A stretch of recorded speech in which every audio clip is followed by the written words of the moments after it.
Yeah, let's jump in here. Okay. Hello, everybody. Welcome to the 2022 AGM for Doctors for Doctors. My name is Mike Carlson. I'm the Director of Operations. Hello to everybody who's seeing this video. Welcome to all the volunteers and the folks who do so much work to support this charity and have over the years. This is a really special time for us when we come together, say hello to old friends, talk about new strategies, review, and think about ways to move forward. And so without further ado, let's get into it. As you know, 2022, we're still in COVID and not able to meet up in person. Let's get into it. If I could ask Denise for you to unmute yourself there and just give a quick update on Nicaragua with the students, because I know you're down in Nicaragua right there. Thanks, Mike. Yeah, and sorry about the lighting. It's changing as the sun gets brighter behind me, but here we go. Hi, everyone. And same as in Canada, it's been another really challenging year for Nicaraguans, and especially for our doctors and medical students. Nicaragua was hit by a strong second wave of COVID-19, lasted several months. Brandon, Kimberly, Dr. Kimberly and Dr. Brian were eventually fully vaccinated before the year's end. For the first few months of 2021, we continued the educational forum, ECHO, that we started last year, 2020. Dr. Kimberly and Brandon shared case studies with medical experts, including Dr. Brian Budgell, followed by informative discussion. We really enjoyed those sessions and learned a lot. Brandon has just completed his 5th year at the UCN Medical School in Jinotepe. He and his fellow students continued to intern at the regional hospital. And when the COVID Delta wave hit, the students were asked to help out in the respiratory unit. Brandon caught coronavirus and had to miss school for a couple of weeks, but he did make a full recovery and he was able to catch up with his classes. Brandon's hometown down at the border with Costa Rica was also badly affected by COVID.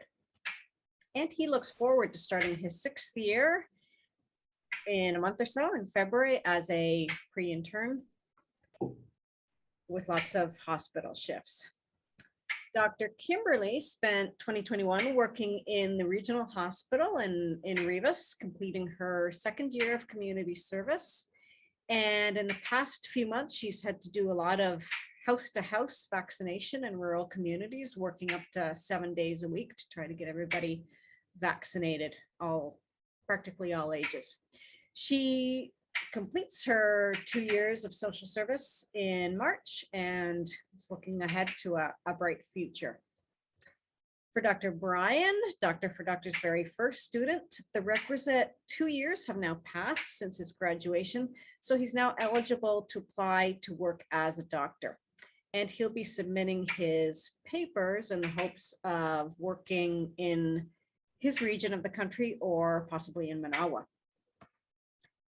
For 2022, I look forward to welcoming our new sponsorship student to our program. And Dr. Brian looks forward to assisting as a mentor.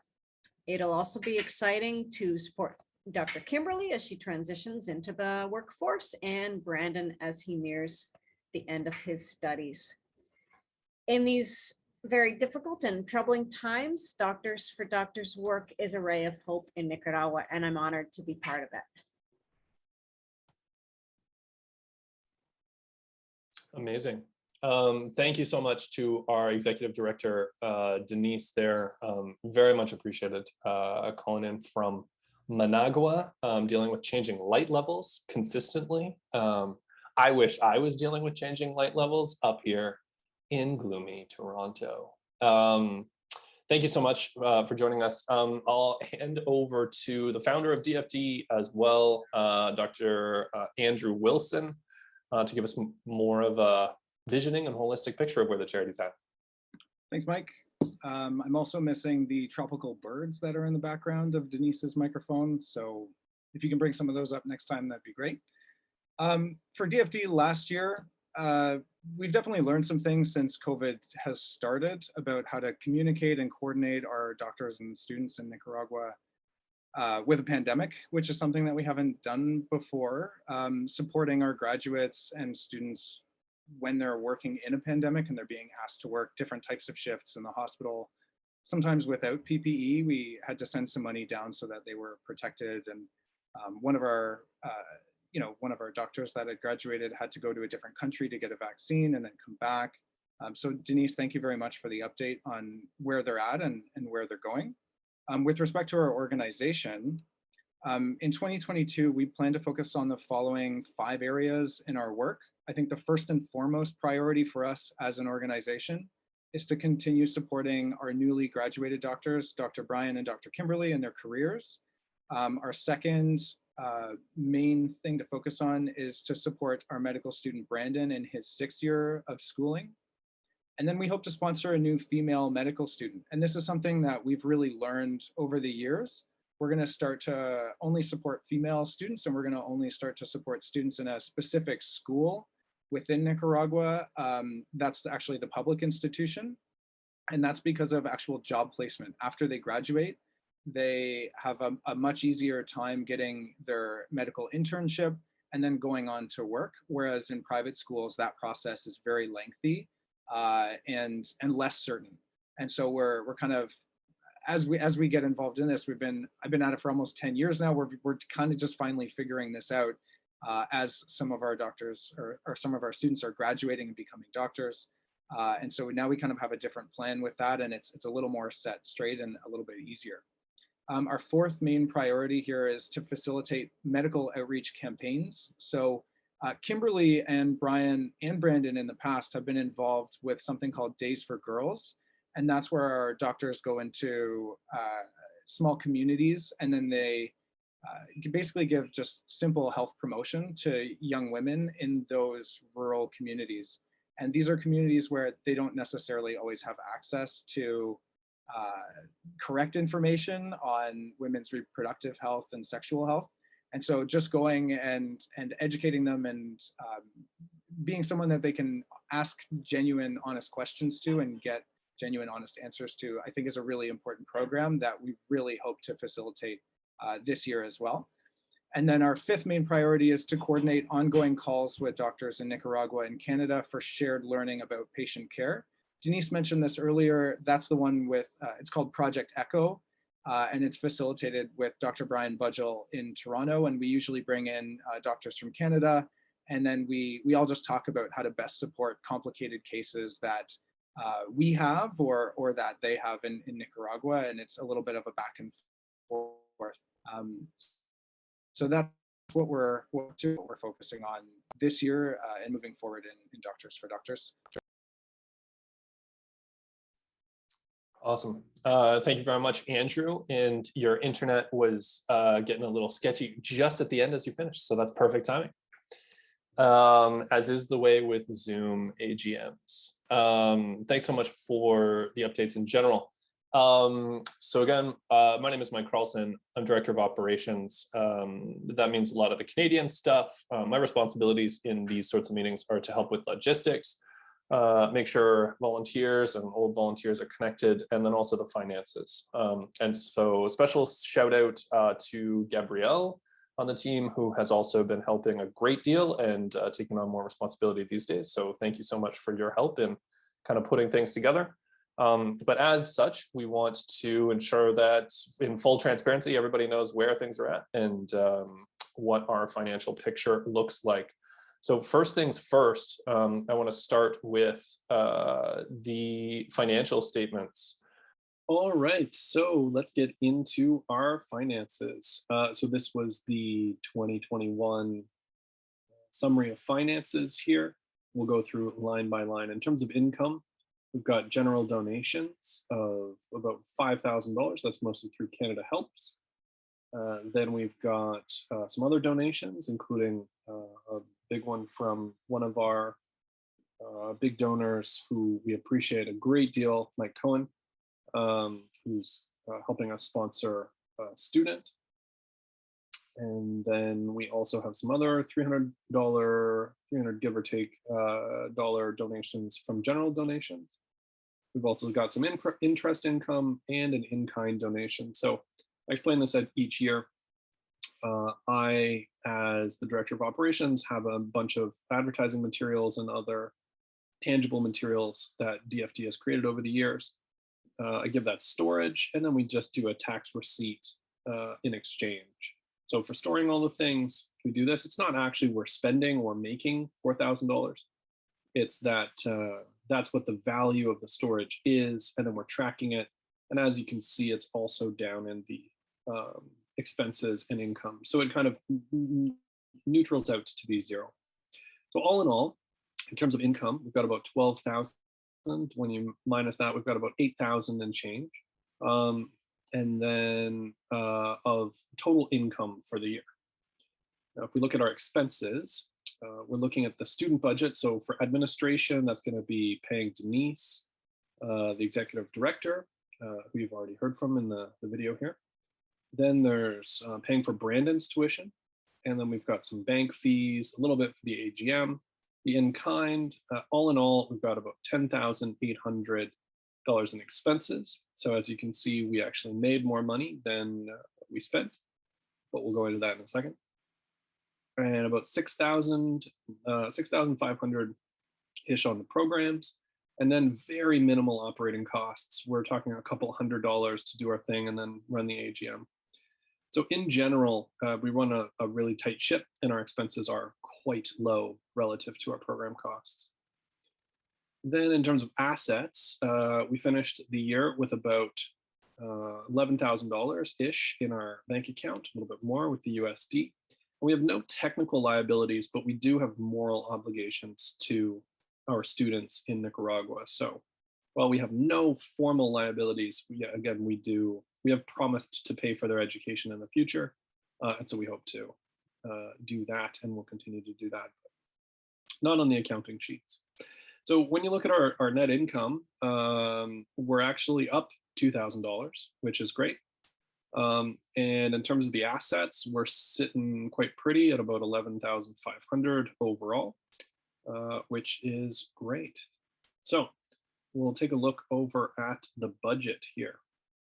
So our budget for 2022 includes the in-kind storage, which we've talked about. This is looking ahead to next year, or this current year. Then we've got Mike Cohen's donation, which we're expecting to come in to help with Humana. We've also got we're going to hopefully bring in some checks and some from companies and clubs. We're also looking for, $500 in non-receipted donations. Then a campaign, and we're going to try to aim for $10,000. Now, this is a big deal to help us sponsor new students. So that is the hope there. We don't think we're going to get any grants. The Canada Helps donations should come in at around 6,000. They've been creeping up every year, and this would be fair to expect that. And then we do hope to bring back the fundraising event, which has been absent for the last 2 years given COVID. So in total, we should be pulling in about $26,000. And then in terms of expenses, we have that in-kind neutral expense there. We have some programming for Kimberly and Bryant. We have our new student coming on board, $5,000 for Brandon. And then an executive director salary, we're budgeting about $1,500 for that. The AGM and director's retreat, about $300 mostly for food. We've got some bank fees, some marketing, miscellaneous tech and other costs, about 17,000. So overall, pull in 26, spending about 17 or 18, and we should be up about $9,000 next year. So that's very much the hope and plan with the fundraising that we're going to be doing, especially that $10,000 fundraising campaign. That is our accounting and our outcast or our future casting for the accounting. And we'll take questions in the Q&A, so just want to be fully transparent there. Do also know that we have a few new faces who joined throughout the call, which is great. Just to give you a quick context, we're just recording this. This will go up on YouTube. So if you have your camera on, that means I can call on you to kind of just introduce yourself quick and say hello. If you turn it off in this, then I'll just do a quick shout out to you being here. So that's kind of the formal stuff of the AGM. We'll wrap in a minute here. Andrew, I guess just to double check on the yearly mugs, we have no one that we know of, or do we just want to do like a quick survey? I think quick survey. Can I say who here doesn't have a DFD mug by this point? Rodrigo, Gabrielle? Okay. Okay. We're going to mail out 3 mugs. So we got Rodrigo, Gabrielle. Who was the third there, Andrew? Mars. And Mars. Okay. So everyone else at this point should have a DFD mug. And you know, it's in gratitude for you sticking around and volunteering. It's just a little token of our appreciation. So that's good to know. Andrew, you're in charge of that. I expect you to write that down. Okay. And the final thing is just kind of doing a shout out to different people that are here. And so in no particular order, again, if your video's on, I'll get you to just say hello. And if it's not, then I'll just do a shout out to you. So first off, we've got Gabrielle here. Do you want to say hi? Hi, everyone. I'm Gabrielle. I'm really excited for 2022 with DFD and for my mug now. This is very exciting. All great stuff. Awesome. Thank you very much, Gabrielle, who's been helping a lot in ops. Mars, could I ask you to just say hello? Oh, Mars, you're still on mute. Again, hi, I'm Marceline Riddell. This is my first physical appearance in the official DFD AGM. I think this is my 3rd one, and only my first virtual one. So that's good news. I think I'm hoping that next year's will be in person. I very much appreciate the work that Denise has done and the students have done over the course of the past year in particularly trying circumstances in Nicaragua. And unlike lots of other places in the world, certainly the realm that I inhabit, there's been lots of slowdowns and pauses and stuff. And it sounds to me like while the circumstances have been really extremely trying, that they have done a fantastic job of continuing operating and working to achieve the mission and help improve healthcare in rural Nicaragua. So it's really heartening, and I'm looking forward to things progressing even more so in 2022. Amazing. Thanks so much, Mars, and thanks for the work that you do on comms within the organization. I'll go over to Ahmed. Ahmed, do you want to say hello? Yeah, hi. I'm Ahmed, Director of Research. This is my nth AGM. I stopped counting a couple years back. Very excited about this group of people, very excited for what we've got going for the next year, and looking forward to all of it. Amazing. Thanks, Ahmed. I'll go over to Luz with Rodrigo on deck. Luz, you want to say hi? Hi, everyone. I'm Luz. Right now, I'm in Mexico, so I'm enjoying the sun. And I'm really excited for DFD this year. I'm hoping, I know it was a little bit slow because of COVID, but with the new student coming in, I'm hoping to get more involved. And yeah, super excited for that. Amazing. Thank you so much, Luz, for all the work that you do in programs there. We have a note from Amanda, who's also on the call. She says, so lovely to hear all the updates, personal and charity related. Amanda, who has been a major part of the organization over the years, came back to say hello. So thank you so much for your work over time, and great to see you. We also have Ed joining the call, which has been amazing, for some help yesterday that he gave us on building a team, and great to have him back. And then we also have Mike Cohen on the call as well. Thank you for coming in there, Mike. Really appreciated. He was on our legal team in previous years and is still sort of distantly helping when we are there. Yes, I got distracted by Amanda's message, and we also have Rodrigo. Rodrigo, do you want to say hi?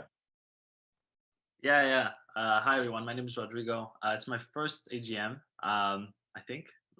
Yes, first AGM. Last event I was at was a couple of years back. I think it was a on-campus event. So it was, so it's been it's my first time. I'm very grateful to Mike for always messaging me whenever there's a meeting. He's messaged me a lot of times, and I'm glad I was able to make this one. So yeah, appreciate it. Amazing, thanks, and thanks, Rodrigo, for any support and advice you've given over the years. So much appreciated there. Also want to do a shout out to Abdel, who wasn't able to join today and is working, who's done some really great work with us in events over the years, who's stepping into more of a friend of DFD role. So hopefully he'll be coming out to events in larger times and is always down to support. Okay, so that is all the people. We've talked programs, we've talked finances. That brings us pretty much to the end of the AGM. Maybe I'm just going to sideways glance over here to Andrew and ask, is there anything else that you think we need? No, I think we're good. Okay.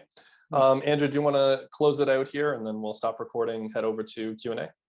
Yeah, absolutely. I mean, I think maybe just to say on behalf of our students, alumni, and all of us at Doctors for Doctors, thank you to everyone for your support.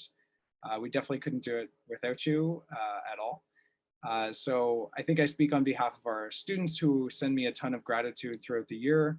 And I definitely speak on behalf of myself and hopefully our volunteers when I say thank you for supporting our hard work. Awesome. Thank you so much, folks. And we'll stop the recording there.